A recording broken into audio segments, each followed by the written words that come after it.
Olá, bom dia para você que está assistindo a programação do ICL Notícias. Meu nome é Fábio Panunzi e eu hoje estou aqui no lugar da Débora Maganha. Você provavelmente me conhece do Desperta aqui, mas eu hoje vou substituir a Débora, que está gozando de um merecido descanso. Afinal de contas, ela dá muito duro aqui no ICL para que você fique sempre muito bem informado sobre tudo que acontece na economia do nosso país. E olha, é uma semana que começa de maneira diferente das outras, é uma semana muito especial porque a história do Brasil vai ser escrita nas linhas que o Supremo escrever na sentença de Jair Messias Bolsonaro e dos outros 7 réus que compõem o núcleo 1 da trama golpista. Por isso, todas as atenções, a das pessoas e também do mercado financeiro, estão voltadas para essa seara, a seara da política. Só que, além disso, nós temos algumas coisas importantes acontecendo, não só no Brasil, mas também ao redor do mundo, que são fenômenos estruturais e que vão merecer a nossa atenção. Como eu falei, é a semana que começa com o foco voltado para a decisão do Judiciário, né, do Supremo Tribunal Federal. Haverá pelo menos 3 sessões já marcadas e a previsão de uma sessão extra para a próxima quinta-feira, onde havia antes um hiato aí entre os eventos relativos ao julgamento da trama golpista, do núcleo 1 da trama golpista, né? Então nós teremos sessões amanhã, na quarta-feira e na sexta-feira, e a possibilidade, dependendo do ritmo do transcurso do julgamento, na próxima quinta-feira. Portanto, este aqui pode ser o último programa de economia da semana, mas vai valer a pena acompanhar no mesmo horário, né, tudo aquilo que vai acontecer em Brasília numa cobertura especial do ICL. Com relação aos fatos políticos determinantes do dia de hoje, a ministra Gleisi Hoffmann está recebendo agora pela manhã os ministros do chamado Centrão para discutir com eles a adesão ou não à tese da anistia que os bolsonaristas defendem e contra a qual o governo se insurge, né, com a entrada em campo do presidente Lula, que é um jogador de bastante peso, né? E ao mesmo tempo em que isso acontece em Brasília, com o governo começando o lobby aí contrário à anistia, recrudesce a pressão bolsonarista. Nesse fim de semana nós tivemos atos, manifestações em todo o Brasil e o momento mais importante aconteceu no evento de São Paulo. É preciso dizer que houve uma reunião maciça de manifestantes, né? Foram mais de 100 mil no Brasil, mas que fora os atos do Rio de Janeiro e de São Paulo, todos os demais foram minguados com a presença aí de mil e poucos manifestantes extremistas, né, em cidades importantes do Brasil que tem milhões de habitantes, né? E nesses atos, o que mais chamou a atenção foi o ato de São Paulo, porque ali esteve o governador Tarcísio de Freitas, que antes tentava vestir, né, as roupas do liberal na economia, conservador nos costumes, mas se afastar da ala radical do bolsonarismo. Agora ele mudou a estratégia e resolveu assumir de vez, tirar a pele do cordeiro, do cordeiro civilizado, né, da direita de garfo e faca, e mostrar a face do lobo que ele representa. E falando aqui contra o Supremo Tribunal Federal pela primeira vez e nominando no seu discurso também o ministro Alexandre Garcia. Na Argentina, aqui ao lado, nós tivemos uma derrota muito impressionante do atual presidente do Milei, que sofreu uma catracada, é essa palavra que a gente pode dizer, nas eleições lá de Buenos Aires, né? Daqui a pouquinho a gente vai falar um pouquinho sobre isso. E lá nos Estados Unidos, o mercado de trabalho continua dando sinais de desaquecimento da economia, o que pode forçar uma baixa dos juros. É preciso lembrar que há 2 semanas o presidente Trump decidiu demitir a diretora do IBGE local porque não gostou dos números que saíam das estatísticas, né? Então é isso que nós vamos ver na semana toda aqui no Brasil. E com relação à Semana da Economia, sobre essa destaque especial aqui, né, depois do fim de semana marcado por esses atos bolsonaristas, para divulgação do Boletim Focus, né? E a agenda que você está vendo é essa que está aqui, né? Na China nós vamos ter, olha, balança comercial, exportações e importações. Logo sai isso aí. Na Alemanha, nós teremos o índice de produção industrial. Na França também, o índice OCDE-CPI de julho. Aqui no Brasil, nós teremos o IGP-DI de agosto, né, às 8 horas da manhã, da próxima quarta-feira. Esses serão os eventos importantes desta semana que começa agora, né? Vamos para o próximo slide, por favor. Vamos falar um pouquinho sobre o que acontece aqui no Brasil agora. Olha, no Brasil nós tivemos hoje já a divulgação do Boletim Focus, daqui a pouco você vai ver um quadro comparativo entre as previsões das últimas semanas e a previsão do dia de hoje, né? O MDIC divulga às 15 horas a balança comercial semanal dos Estados Unidos. Lá nos Estados Unidos, fechamento do índice do crédito ao consumidor em julho, e na França a Assembleia Nacional faz voto de confiança sobre o primeiro-ministro, né, que deve continuar o seu mandato, tá bom? Vamos falar agora, gente, sobre o que acontece no campo da política aqui no Brasil. Eu disse para vocês que a semana começou impactada pela mudança de comportamento do governador Tarcísio de Freitas de ontem, e houve já reações, tanto no campo da política quanto no campo do Poder Judiciário, porque foram falas muito importantes que delimitam um novo personagem para esse governador, que se lançou na campanha da anistia para tentar defender aí o legado bolsonarista, né? E acabou ontem sendo criticado, inclusive, pelo pastor Silas Malafaia, que não aceita a presença no palanque de alguém que se intitule candidato a candidato. Mas vamos ver aqui as falas do governador de São Paulo, que acabaram despertando atenção durante o dia de ontem, né, nos palanques do Brasil. Roda o VT, por favor, VT do Tarcísio, produção. Chega do abuso. Chega. Eu tenho certeza que novos tempos virão. Eu tenho certeza que nós vamos celebrar de novo, aqui, com um líder que vai estar solto, que a justiça vai se restabelecer. Eu tenho certeza que a gente vai ver a Débora solta. Eu tenho certeza que a gente vai fazer justiça para o Bolsonaro. Eu tenho certeza que a gente vai ver o Bolsonaro disputando a eleição. Eu tenho certeza que os presos políticos vão ser libertos. Porque o bem vai vencer o mal. Nós não vamos mais aceitar que nenhum ditador diga o que a gente tem que fazer. Não há mal que dure para sempre. E o bem sempre vence o mal. O bem sempre vai vencer o mal.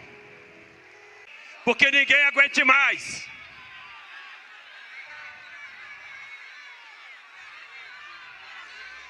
Ninguém aguenta mais a tirania de um ministro como Moraes.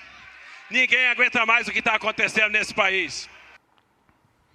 Você deve estar aí estranhando essa fala do governador de São Paulo, porque ela difere e diverge muito daquilo que ele vinha falando habitualmente, né? Merecendo, inclusive, críticas das alas mais radicais. Ontem ele fez o contrário. Ele se lançou de cabeça no extremismo do bolsonarismo mais profundo e abandonou aquela fala temperada, aquela fala que tinha por objetivo fazer com que ele se qualificasse para disputar o país com o espólio do Bolsonaro, mas também agradando a uma direita que não é bolsonarista, que existe, embora não se saiba exatamente qual é o número, né, qual é o percentual da população, mas ela também se presume que seja expressiva e numerosa. Só que esse comportamento do governador não agradou a todo mundo, agradou lá a ala mais radical do bolsonarismo, mas gerou reações aqui no Brasil, né, e nós vamos ver uma tuitada do ministro Gilmar Mendes, do Supremo Tribunal Federal, que saiu a público em defesa da instituição que ele representa e também do ministro Alexandre de Moraes. Na tela, por favor, o slide, está aí, olha, a tuitada do ministro Gilmar Mendes. Eu falo tuitada porque o nome ainda é Twitter, né? Vou ler para vocês aqui tudo, se você não viu ainda, você vai ficar informado sobre tudo. No dia da independência, é oportuno reiterar que a verdadeira liberdade não nasce de ataques às instituições, mas do seu fortalecimento. Não há no Brasil ditadura da toga, tampouco ministros agindo como tiranos. E essas palavras aqui, eu vou fazer um pequeno hiato, são uma referência direta à fala do governador de São Paulo, né? Embora sem citar o nome dele. Vamos continuar aqui na leitura da tuitada do ministro Gilmar Mendes. Ele diz o seguinte, olha, o Supremo Tribunal tem cumprido seu papel de guardião da Constituição e do Estado de Direito, impedindo retrocessos e preservando as garantias fundamentais. Se quisermos falar sobre os perigos do autoritarismo, basta recordar o passado recente do nosso país. Milhares de mortos em uma pandemia, vacinas deliberadamente negligenciadas por autoridades, ameaças ao sistema eleitoral e à separação dos poderes, acampamentos diante de quartéis pedindo intervenção militar, tentativa de golpe de Estado com violência e destruição do patrimônio público, além de planos de assassinato contra autoridades da República. O que o Brasil realmente não aguenta mais são as sucessivas tentativas de golpe que, ao longo da sua história, ameaçaram a democracia e a liberdade do povo. É fundamental que se reafirme: crimes contra o Estado Democrático de Direito são insuscetíveis de perdão. Cabe às instituições puni-los com rigor e garantir que jamais se repitam, disse o ministro Gilmar Mendes, falando grosso aí a respeito das falas do governador de São Paulo, Tarcísio de Freitas, né? Vamos falar agora um pouquinho de economia, já falamos bastante da política. A sexta-feira, você se recorda, foi um dia histórico na Bolsa de São Paulo, houve uma alta de 1,17%. A alta até que não foi tão expressiva, né? Só que com essa alta, o pregão acabou fechando com mais um recorde histórico, né? Na quinta semana seguida, fechou a 142.600 pontos, mas antes já havia atingido a marca de 143.408 pontos, prenunciando aí uma semana que pode ser cheia de outros recordes também, né?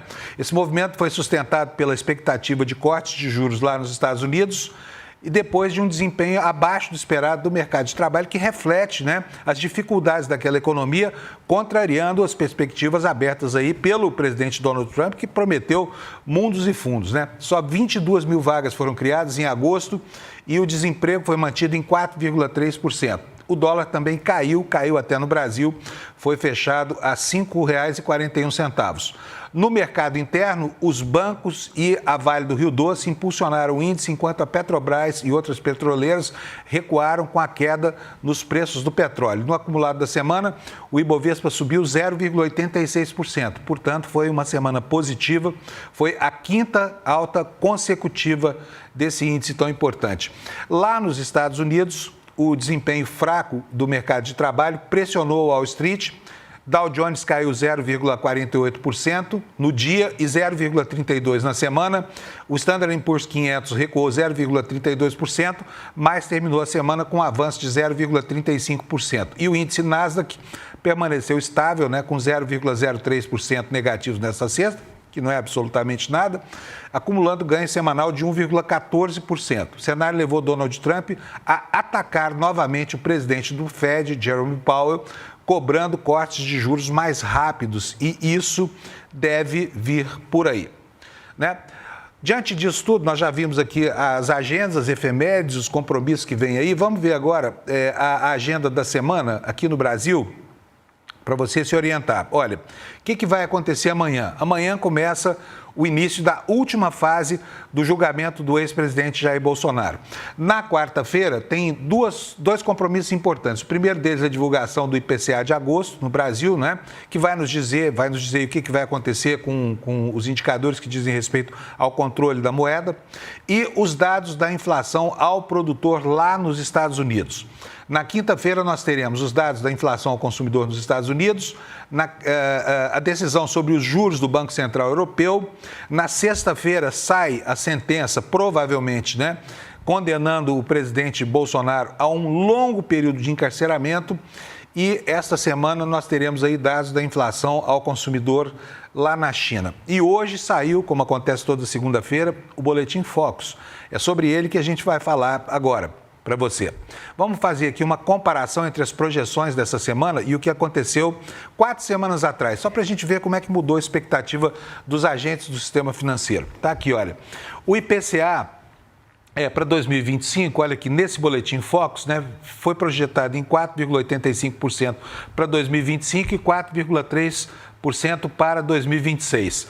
O PIB 2,16% de crescimento em 2025, apenas 1,85% de crescimento em 2026. O câmbio, a projeção nos bancos, que os bancos fazem, a projeção média, é de fechar o ano de 2025 a 5,55 e fechar 2026 a 5,60. E a Selic, a projeção dos banqueiros é 15% fechando 2025 e 12,50%, estapafúrdios 12,50% em 2026, considerando aqui que a inflação caminha para o centro da meta, já tendo rompido para baixo, né, o limite do teto da meta, tá? Agora vamos fazer uma comparação aqui para você ver como é que andam as expectativas coletadas pelo Banco Central no Boletim Focus. na tela para a gente aqui, por favor, as comparações. Veja só, isso aqui, olha, na coluna em amarelo, são as projeções para o IPCA exatas 4 semanas atrás, tá? E agora, em alaranjado, as previsões de hoje. Então, tudo em amarelo é a previsão feita 4 semanas atrás e tudo em alaranjada a última previsão do Boletim Focus. Então, vamos lá. O que aconteceu com o IPCA para 2025, né? A previsão reduziu o IPCA para 4,85%, portanto, ela é otimista. Para 2026, ficou em 4,3%, também uma redução pequenininha de 0,11%. Para 2027, 3,93%, previsão de 0,07% de redução. E para 2028, 3,7%, recuo de 0,10 ponto percentual, né, para o ano de 2028. Vamos continuar. Próximo slide. PIB. O crescimento do PIB também, previsão aqui, eles estão prevendo, os banqueiros consultados, né, para a confecção desse boletim, estão prevendo um PIB menor. Baixou a previsão de 2,21 para 2,16 em 2025, sinais de desaceleração da economia no radar. Em 2026, de 1,87 para 1,85, 0,02 ponto percentual. Em 2027, uma redução também de expectativas de 0,05 ponto percentual e para 2028 ficou tudo igual. Vamos para o próximo quadro agora, por favor? Mudanças nas previsões aí para o câmbio, né? Aposta no câmbio, como você já viu antes, uma previsão de que o dólar fecha o ano a 5,55, 0,05 ponto percentual a menos do que a previsão de 4 semanas atrás, que era de 5,60. A previsão para 2026 baixou de 5,60 de 5,70 para 5,60, uma redução de 0,1 ponto percentual. Em 2027, o dólar fechará, segundo os banqueiros consultados, a 5,60. A projeção anterior era de 5,70 há 4 semanas. E para 2028, de 5,56. A previsão anterior era de 5,70. Agora, o último quadro, que é em relação à Selic, e aqui chama a sua atenção para o absurdo que representa essa carga de juros, né? Que o Banco Central insiste em manter lá em cima, atrapalhando a vida de quem precisa de dinheiro para investir no Brasil em negócios produtivos. Então, aqui as previsões. A previsão para 2025 fechou em 15%, portanto, os banqueiros executivos financeiros não prevêem nenhuma alteração na Selic esse ano. Para 2026, 12,5%, também em 2027 a mesma coisa, 10% para 2028, fechando, portanto, as previsões lá no topo, né? É incrível que, apesar da expectativa de desaceleração da inflação, não haja entre os representantes desse segmento tão importante nenhuma expectativa de redução na taxa Selic, o que significa dinheiro muito mais caro e lucros aberrantes para os bancos apenas com rentismo, né, com a compra de papéis para o governo, tá? Pessoal, olha, eu vou falar com vocês agora de uma malandragem que está acontecendo por parte do setor produtivo. Muitas empresas, diante de um cenário de estagnação nas vendas ou de redução, optam por práticas que são absolutamente deletérias para o consumidor brasileiro. E essas práticas dizem respeito, por exemplo, à redução da quantidade de produtos por embalagem, redução do preço dos produtos. Isso tudo se chama reduflação. Reduflação. É um fenômeno que a gente conhece bastante bem no Brasil, porque os produtos começam a diminuir dentro das embalagens, né? E agora nós temos um outro fenômeno acontecendo, que é a modificação da formulação dos produtos. Está no jornal Valor Econômico de hoje. Olha aqui, a matéria é essa que você está vendo aí no recorte no telão. Marcas estão mudando as receitas e elevando os preços dos produtos. Além disso, existe ainda o fenômeno da reduflação, como você vai ver nos próximos slides que eu vou pedir para a nossa produção projetar aqui no telão. Vamos ver o que está acontecendo? Olha só, vamos pegar o chocolate. O chocolate é um produto sensível porque houve um aumento muito grande no insumo mais caro, que é o cacau, né, para a fabricação de chocolate. Mas ao invés de repassar para o consumidor, a Lacta, por exemplo, que fabrica todos esses chocolates que eu estou mostrando aqui na tela, optou por diminuir o tamanho dos produtos. O bombom sonho de valsa, né, que a minha geração conheceu tão bem, é de O tamanho original dele, em 1938, quando esse bombom foi criado, era de 50 gramas, o peso dele. O tamanho atual é de 19 gramas apenas. E a gente percebe isso quando compra esse bombom. A redução foi de 57%. Ou seja, o bombom de hoje é 40% só do que se comprava pelo mesmo valor quando ele foi criado. Com o bombom Ouro Branco, a mesma coisa, uma redução de 57% no peso do produto, né? E com os chocolates da Laca, eu estou colocando aqui a Laca porque ela é só uma das empresas que estão provocando esse tipo de magia para manter margem.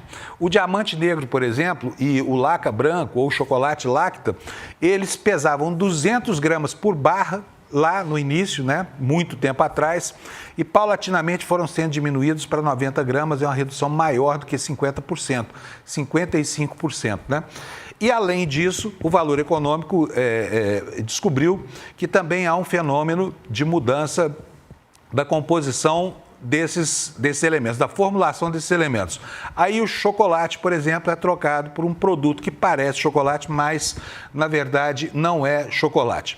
E eu quero conversar sobre isso, especialmente sobre isso, com uma economista que você conhece muito bem, que é a Carla Beni, né, que está sempre na televisão e é frequentadora habitual aqui do ICL, porque ela, inclusive, dá aula sobre esse fenômeno chamado de reduflação. Então, vou chamar aqui a Carla Beni. Oi, Carla, bem-vinda. Muito obrigado pela sua participação aqui no nosso programa de hoje. Carla, é normal que essas empresas façam o que fazem? Elas podem fazer isso?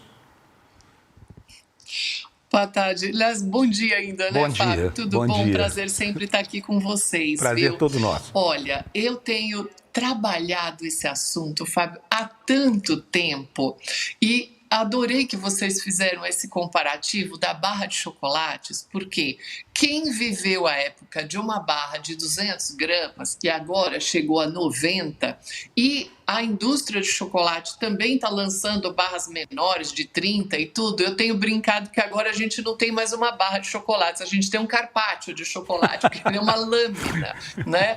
É uma lâmina de gordura vegetal hidrogenada com cacau em pó e aroma de chocolate e aroma de caramelo. Então, assim, a qualidade foi literalmente pulverizada, digamos assim. Pois é. E esse daí é um ponto muito importante. Pois é. Ô, Carla, agora, eu li o Código de Defesa do Consumidor, sei que as empresas podem fazer isso, mas elas têm que cumprir uma série de pré-requisitos. Sinceramente, não me lembro de ver isso estampado em nenhum supermercado, um comunicado com campanhas na televisão de que isso estava mudando. Elas fazem isso dentro do caminho da legalidade ou elas costumam fazer na mão grande mesmo? Não, o caminho da legalidade é o seguinte, quando você olha a embalagem, primeiro são dois assuntos, né? Uma coisa é a reduflação, onde você mantém a fórmula. Você diminuiu 200 gramas, aí começou a fazer 150, passou para 100 gramas, mas é a mesma fórmula. Esse é um assunto. O que a gente está discutindo aqui também é que, além disso, eu brinco que nas minhas aulas a gente tem um pouco mais de liberdade em sala de aula, eu falo que isso é uma pilantragem da indústria, porque você coloca uma quantidade menor com o mesmo preço, só que o consumidor sabe, porque isso acaba antes, o seu produto literalmente acaba antes. É o sabão em pó que tinha 1 quilo, agora tem 800 gramas, é o papel higiênico que diminui, e assim em todos os produtos. O que a gente observa agora é o seguinte, quando eles fazem apenas uma redução, mantendo a fórmula, eles colocam do lado, redução de tantos por cento. É pequeno, mas fica no rótulo. O que eles têm feito agora, que é o seu ponto, eles colocam nova fórmula. Então, essa nova fórmula é uma incógnita, você não sabe muito bem o que é a nova fórmula. E no Brasil, nós temos uma permissão, digamos assim, dentro do mercado de chocolates, que você precisa de uma quantidade mínima de 25% para poder chamar de chocolate. Na Europa, esse percentual é muito maior, por isso que a qualidade do chocolate da Europa é bem melhor do que a nossa. Então, o que acontece? Nós estamos hoje vendendo no Brasil biscoitos, balas, que são sabor chocolate. Aqui é o que tem de pior, porque é o chocolate em pó ou aroma só. Ou seja, o consumidor se lasca sempre, né, Carla? Agora, deixa eu mudar um pouquinho de assunto, porque nós temos tão pouco tempo, eu queria muito ouvir a sua impressão sobre a semana política que está começando aí, porque nós temos aí provavelmente a condenação, provavelmente não, vou falar, nós teremos a condenação do Bolsonaro, né, na terça-feira, e nós estamos aí com o mercado financeiro de olho nisso. A gente sabe que o mercado financeiro faz inferências políticas aí, e muitas vezes essas inferências políticas não são positivas para o andamento da economia. Mas, curiosamente, nós estamos vendo o B3 batendo recorde, o dólar diminuindo de preço frente ao real e tudo mais. O que a gente pode esperar dessa semana, Carla? Olha, essa semana nós temos realmente, né, o julgamento e essa definição, digamos assim, né, das penas, e como isso vai ser posto e colocado, mas a gente está com uma composição, Fábio. A gente tem do lado interno toda essa definição misturada com a pressão que a gente tem por anistia e reposicionamentos de candidatos para 2026. Claramente, ontem, domingo, foi esse dia, né? O dia da independência, a comemoração da nossa independência com bandeira americana e reposicionamento de candidatos e futuros candidatos. Então, esse processo está tudo junto e misturado aqui, somado às questões dos Estados Unidos, queda de atividade econômica, redução dos postos de trabalho nos Estados Unidos, que estão enfraquecendo o dólar. Então, é provável que o Banco Central americano, em setembro, já comece a fazer algum tipo de redução da taxa de juros, e então o dólar enfraqueceu e isso acabou refletindo. Então, é possível que a gente também tenha queda do dólar aqui mais continuamente, e isso pode dar uma melhora na Bolsa. Então, tá tudo junto e misturado. Olha, tem uma coisa aqui, nosso tempo está bem difícil, mas eu gostaria que a produção colocasse para mim aqui no telão o último slide da projeção, da comparação do Focus que a gente fez, porque o Boletim Focus vem anotando a cada semana uma redução das expectativas de inflação, uma redução, enfim, está tudo caminhando para a curva daquilo que a ortodoxia trata como normalidade econômica. Em compensação, os juros, que é o que eu quero mostrar para vocês aqui, continuam com a mesma previsão de sempre. Queria entender esse fenômeno. Que fenômeno é esse que faz com que uma economia permita a previsão de dados muito positivos e mantenha lá na estratosfera os juros que são justamente para combater efeitos negativos? Nós estamos num patamar completamente fora da realidade. Estamos trabalhando com quase 10% de taxa real de juros, o que abre a nossa moeda para todo tipo de especulação. Então, quando a gente observa isso no comparativo antes da pandemia, Fábio, a gente já trabalhava com a maior taxa real de juros, mas ela oscilava entre 4,5% e 5% no máximo. Nós estamos completamente fora de qualquer patamar. E o que mais preocupa é que, se você pegar a projeção da Selic lá para 27, onde ela chega a 10%, repare que na linha do mercado financeiro a gente não volta a ter um dígito. Então, isso daí é algo muito importante. O Banco Central trabalha com uma meta de 3%, ela é uma meta muito baixa, já tem vasto material acadêmico a esse respeito. O Conselho Regional de Economia de São Paulo fez um texto público a esse respeito da taxa de juros. Eu estava lá, contribuí para o texto, sou conselheira do Corecon, a gente já abriu o debate, mas é inacreditável como que o Banco Central mantém uma taxa de juros nesse nível que literalmente engessa o lado real da economia. E este é o motor da nossa inadimplência. Esse daí é que é o grande problema. Carla BN, muito obrigado pela sua presença aqui, orientando os nossos telespectadores, e até a próxima. Foi um prazer. Obrigada, até a próxima. Tchau, tchau. É isso aí, gente. Estamos terminando aqui o nosso mercado de investimentos de hoje. Eu espero que tenha agradado a você, né? Porque senão a Débora vai ficar brava comigo aqui. E eu quero convidar vocês, né, para o Despertar de 2025, que vai acontecer nos próximos dias 19 e 20 de setembro. É um evento que o ICL produz para que a nossa comunidade possa se encontrar conosco e para levar para vocês motivação e equilíbrio e informação para que vocês possam ter um período de tranquilidade e de sucesso profissional. Então, esperamos você no Despertar 2025. Os ingressos já estão à venda aqui, despertar2025.com.br. Aproveite que eles estão em condições especiais, tá bom? E quero dar bom dia a vocês. Estamos terminando aqui o nosso programa de hoje. Obrigado pela sua audiência e até amanhã. Até quinta-feira, porque amanhã é dia de julgamento. Tchau, muito obrigado. No próximo domingo, dia 14 de setembro, às 8 horas da noite, o ICL vai transmitir gratuitamente o documentário O Fim de Bolsonaro. Esse é um original do ICL que reconstrói com provas, depoimentos e uma investigação jornalística o maior julgamento da história da nossa democracia. Pela primeira vez, um ex-presidente e a cúpula militar sentam no banco dos réus. E a gente vai mostrar tudo, os bastidores do golpe, a linha do tempo da conspiração e como a democracia brasileira reagiu e resistiu a uma tentativa de golpe. É gratuito, online e com um debate ao vivo logo depois da exibição com Eduardo Moreira, Juliana Dalpiva, Elô Vilela, Chico Sá e comigo, Leandro Demore. Se você quer entender de fato o que aconteceu, inscreva-se agora. Acesse icl.com.br/estreia e garanta o seu ingresso gratuito. Resposta do Elon Musk: nós daremos golpe onde for necessário. O Brasil nunca foi uma nação. O Brasil é um país bem-sucedido. Se todos nós pensássemos exatamente a mesma coisa, o mundo seria dominado por um silêncio absoluto. Não é de dialogar para convencer o adversário. Numa guerra, do que se trata é de neutralizar o inimigo. Um grupo de gaúchos em praça pública se reuniu com os celulares na cabeça em posição horizontal para pedir socorro a alienígenas para manter Jair Messias Bolsonaro no poder. A extrema-direita não existe sem a produção de caos cognitivo. Mas como se produz esse caos cognitivo?